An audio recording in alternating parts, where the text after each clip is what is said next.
Good evening, everyone. What is up? It is Fenner. How are you doing today? I thought I'd take some time to talk about the three main compositional styles that are used at the minute in Overwatch. So the standard composition, or what I'm going to call here the shield breaking composition, is the composition that the people pretty much always try to build and the one you see almost all the time in pro games.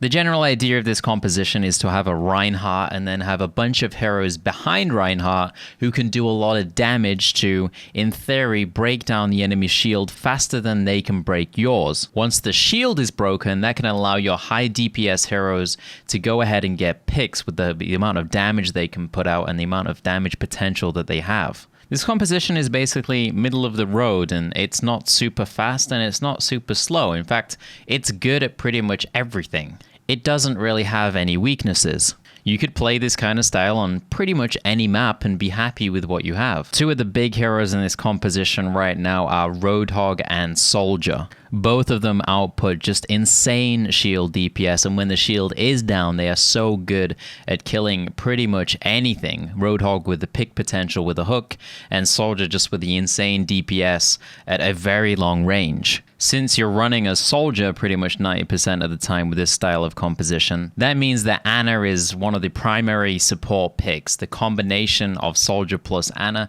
is just incredibly strong and possibly one of the best ultimate combos in the game right now. The second support spot usually goes to either Lucio or Zen. Usually Lucio, it gives the composition quite a lot more speed, but sometimes you will see Zen in more defensive setups where you're not on attack and you don't need that speed, or you specifically need Zen to deal with something, maybe a Pharah or something like that.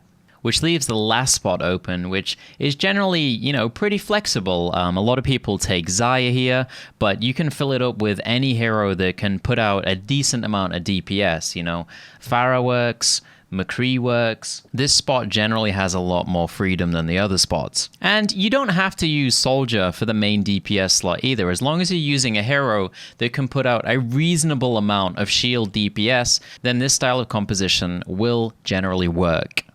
The second most popular style of composition is the dive comp. This is a lot more aggressive than the standard composition, and as the name suggests, relies on your heroes jumping onto the enemy heroes to get past the shield, to get picks, wipe the team, and then take the point. Due to the offensive capabilities of this style of composition, it's generally used on attack rather than defense.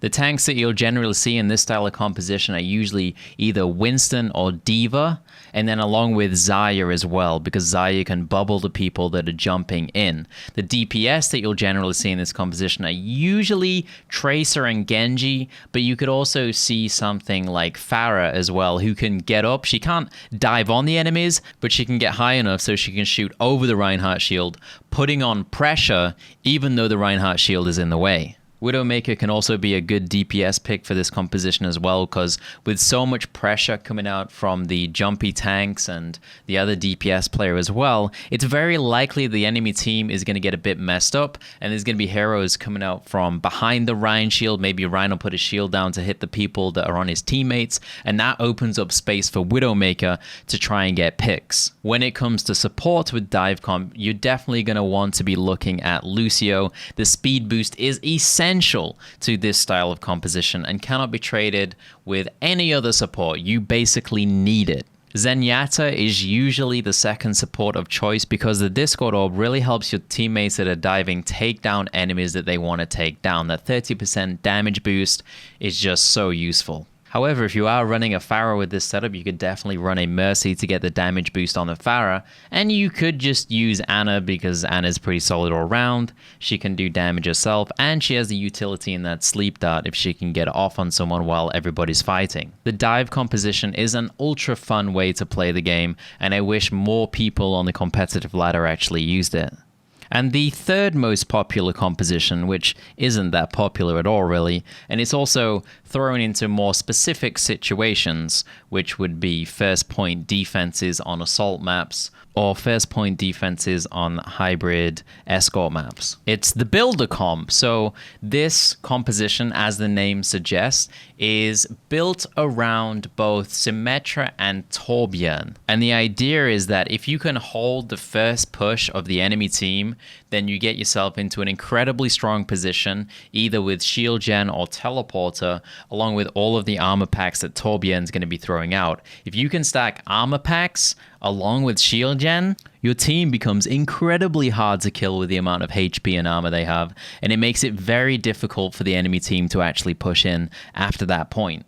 Reinhardt is pretty essential to this composition as well, because you need that shield at the front to protect your builders at the back. It's an extremely immobile composition, and you'll not be running this on any map or any portion of a map where you actually need to move around. You're very static in your positions. And then the last three spots are a little bit more flexible. You definitely need some kind of big healer, so either Ana or Mercy. And generally you won't see Lucio here because you don't need the movement. And also if you take Lucio, you're rarely going to lack DPS. So sometimes as a second healer support, because obviously we've got 3 supports if we take another one, but Symmetra doesn't heal. A lot of people take Zenyatta, just having that help with the DPS. Since you don't have the highest DPS heroes in the game in Torbjorn and Symmetra, you definitely need every little help you can. So sometimes, and what I like to do is run this composition with just Ana or just Mercy, and then pick up 2 DPS